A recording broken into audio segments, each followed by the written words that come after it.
This is a Squiz podcast. We're your shortcut to being informed. Squiz Kids! It's your daily news fix. Fun, free, fresh.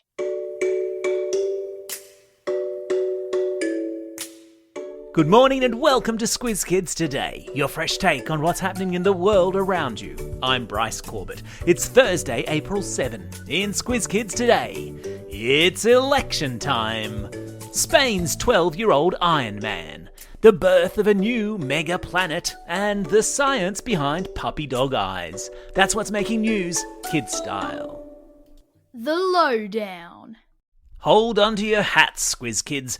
There's a federal election just around the corner, and you won't be able to move in the next few days without coming across media outlets speculating feverishly on when the Prime Minister, Scott Morrison, will call that election.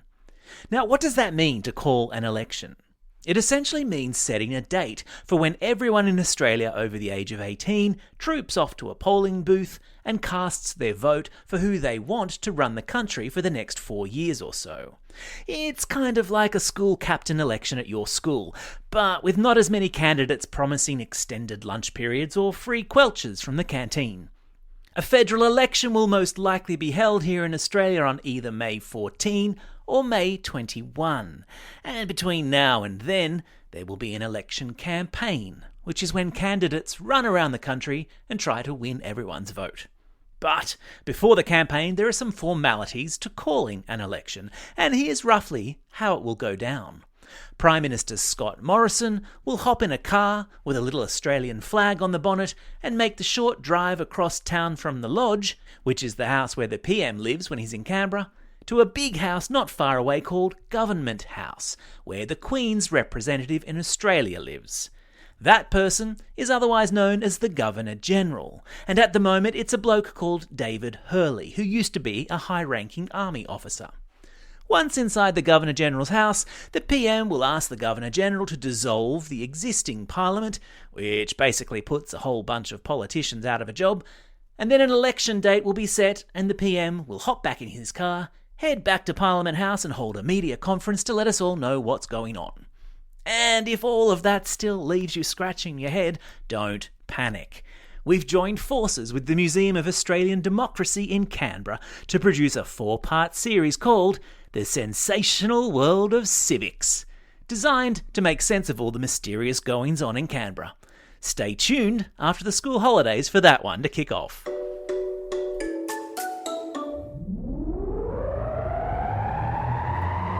Spin the globe. Each day we give the world globe a spin and find a news story from wherever it stops. And today we've landed in Spain, where a 12-year-old boy's wish has finally come true. He's walked into his classroom. Like 17 million other children around the world, Jorge Alejo has a neurological disability that prevents him from being able to walk on his own. Neurological means the brain and nervous system, and in Jorge's case, he has cerebral palsy, which affects his ability to move and maintain his balance. So ever since he started school in Madrid, Spain's capital, Jorge has been in a wheelchair. But 2 years ago, he started testing a futuristic exoskeleton. Exo means external or outside, and when Jorge is strapped into his bionic suit, it adapts to his body and allows him to walk. Kind of like how Tony Stark gets Iron Man powers when he steps into his special suit.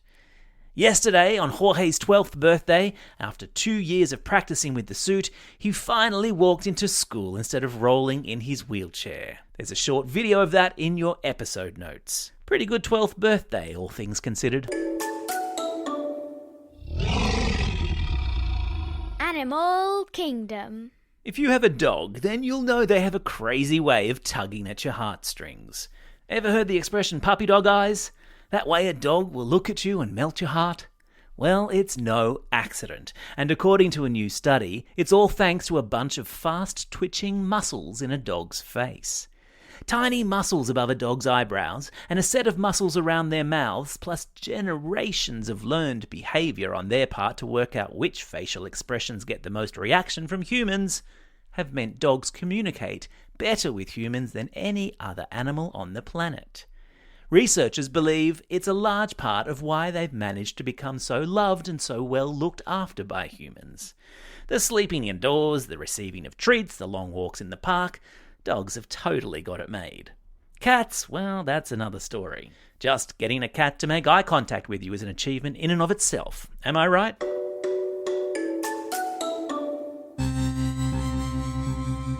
Spaced out. If the idea of a planet being born makes your brain explode just a little bit, then strap yourself in. Because thanks to some super smart scientists who have created some extra powerful telescopes, astronomers down here on Earth are peering up into the night sky as we speak and witnessing the creation of a planet, which is located near a star estimated to be 508 light years away. What's a light year? That's the distance that light would travel in a year, or to be more precise, about 9.5 trillion kilometres. So, times that by 508, and that's how far away this baby planet is. Ouch! My head is hurting just thinking about that. So how big is this planet that's in the process of being born? Oh, only 9 times the size of Jupiter, which is itself the largest planet in our solar system and is 11 times the size of Earth. I think I need to go and have a lie down. But before I do, there's a link in today's episode notes to some cool photos and videos of the planet in formation. Time for the Squiz. This is the part of the podcast where you get to test how well you've been listening. Question number 1. What do we call the person who is the Queen's representative in Australia? That's right, they're called the Governor-General. Question number 2. A planet which is being born hundreds of light years away is estimated to be 9 times the size of which planet in our solar system? That's right, it's Jupiter. Question number 3. Which animals have fast twitching muscles above their eyebrows, making them excellent communicators with humans? Yeah, it's dogs.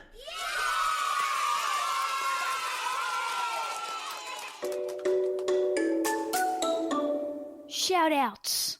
It's April 7. Today is my son Flynn's birthday. Long-time listeners of Squiz Kids will know him as the Fox, and he's also the voice behind The Lowdown, Sport Time, and Pop Culture Corner. Happy birthday, buddy. It's also a special day for these Squiz Kids celebrating a birthday today.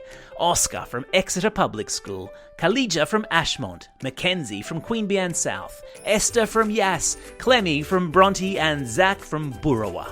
And belated birthday wishes go to Avika from Sydney, Nash from Corindai, and Mrs. Allen from Mount Carmel School in Yass.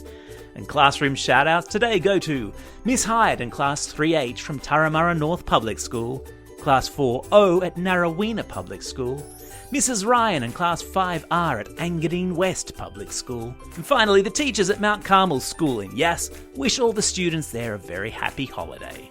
And it's a very big welcome to Ms. McMichael and her Year 5 class at Bowen Public School, who have recently signed up to a Squiz Kids for Schools membership. We are delighted to have you aboard. Don't forget, if you've got a birthday coming up and you want a shout out, or if you're after a classroom shout out, drop us a line at squizkids@thesquiz.com.au. Well, that's all we have time for. Thanks for listening to Squiz Kids today. We'll be back again tomorrow for our last podcast before the Easter holidays. In the meantime, get out there and have a most excellent day. Over and out.